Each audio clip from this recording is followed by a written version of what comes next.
Hey guys, how you doing? This is Monday 23. I'm just, I'm delighted because today I just kind of broke all the milestones I have achieved in this business in my career. And I'm pleased because this is the 969 interviews along the way. And I just want to make it a special occasion. It's not my birthday, I'm not talking about that. But I'm curious about it. And I wondered, how could we make an interview in English? Yeah, I'm not that good in English. I try to. This is great. Thank you.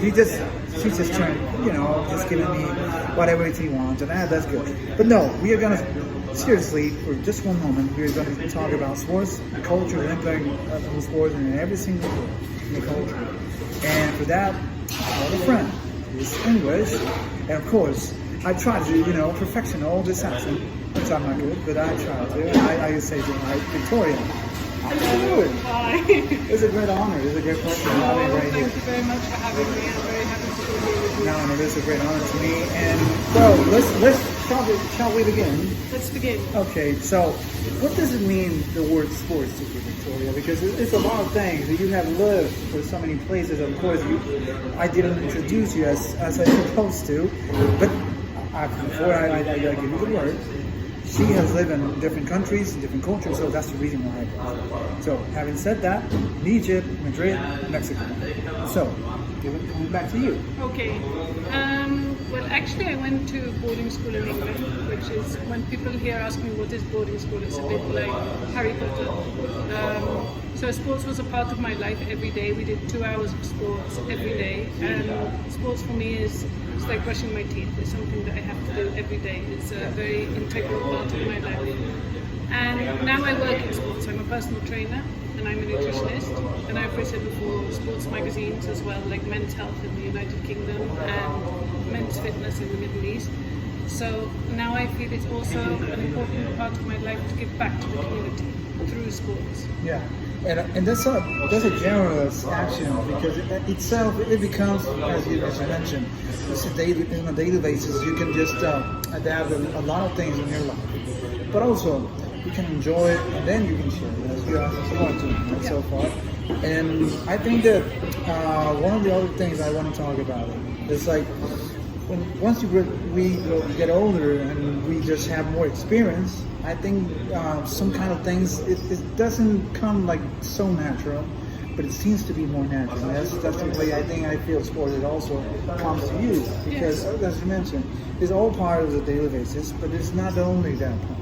It's because you embrace the fact of giving the best of yourself to other people. And that's something that is also there's a lot of good things to share. Yes, originally in my career I started as a journalist. As I said, I wrote about fitness rather than being a personal trainer.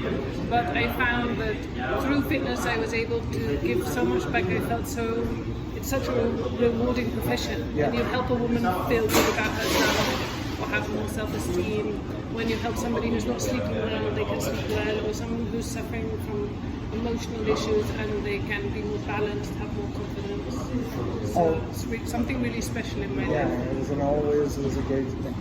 But then, if we go through how your life, as I mentioned before, you live in different countries, and it seems to me like sports has a different impact, but at the same time has a lot of things that probably people here are not able to sometimes acknowledge, because it's not the same probably from the kids from Spain that used to play a lot of soccer. We play over here in Mexico soccer and other sports, but I think there is something beyond the culture, and I want to know how you experience that part, because I know you witnessed that little part of it, the culture of other countries and other people.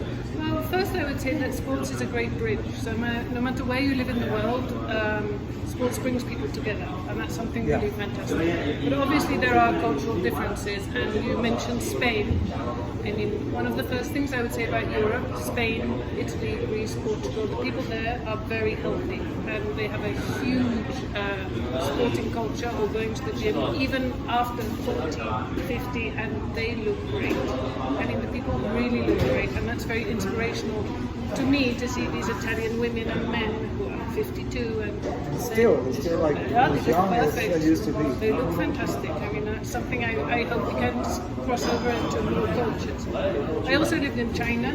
That was a very interesting experience because the Chinese are very competitive. Everything they do, they take it very seriously. And They don't play around. No, I learned a tremendous amount there. It was a huge learning. I went there as a consultant to help them, but really they helped me. Like the amount of knowledge that I was so much richer after that experience, and I have a huge admiration for Chinese people. Yeah, and also, I mean, as you mentioned, I think the culture out there, it also requires a lot of, I think a lot of effort from us, because at this side of the world, sometimes we pretend that we understand those people, that culture. And I'm saying that in a respective way, I'm not saying that, no.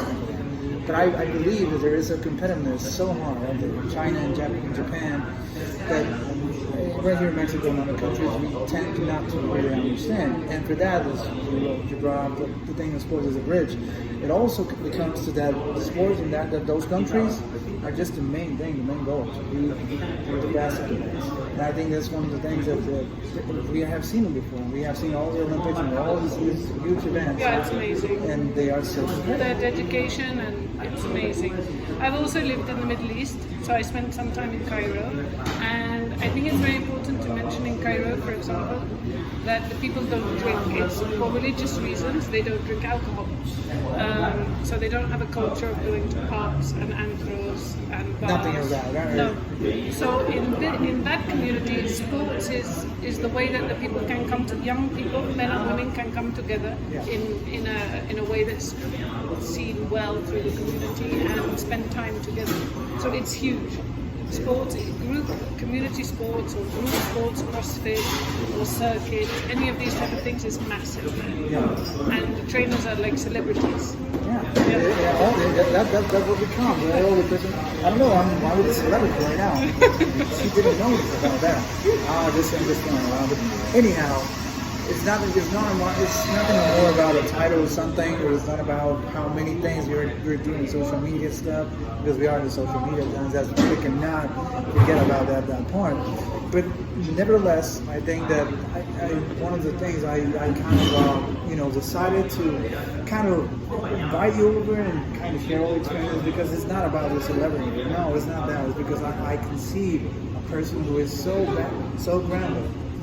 And also that is going to give you some kind of experience, which is what we're doing right now. I think I should mention my experience of Monterey too. That I think if you love sports and you love to be outside, this frankly is one of the best places in the world. I mean, I can say that having lived all over the world, that Monterey is awesome. I mean, you look at the weather, the sky is blue nearly all year round. People here complain a lot about the weather, but in comparison to other places I've lived, I mean, it's fantastic. Yes, I mean, it's really fantastic. I like it a lot, and I think there's no better place to be if you love sports than Monterey. I would like to see more push at the community level, like maybe more government involvement and help for young people to get into sports, but I think it's a big growing trend, and there's lots of room to continue sports. I agree on that, because as a nation, as individuals, I think the culture right here in Mexico is growing up, is tending to understand that it's not just doing it a couple times, a couple of days a week. Yeah, it's consistency. It's more about enjoy it, have their own election to do it, so not that Victoria's telling me or Mondo to do it. No, it's a free election. That's what it is, people. Don't get me wrong about this. She said it. She has a lot of experience, so believe it. But the final thing, I want to just wrap it up everything. Sure.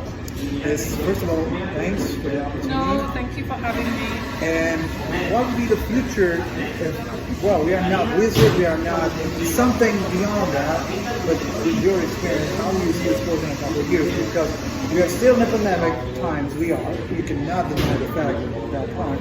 How do you see that little thing of people? I think with the knowledge that is increasing, I mean, now in Britain we have advertisements on the television that say if you do one thing, it should probably be weight training. And we know so much more about how to improve our physical well-being and our emotional well-being, and we understand now that it's nutrition, exercise, sleep, it's all connected. And I think we will, moving meditation, moving forward, we will see a more holistic approach to exercise. Thank you, Victoria. Do you have an Instagram, social media? I have a program called 1060, which is focused on helping women lose weight. It's called 10 and 60 Help, and I do that with my partner. Okay. Thank you. Thank you.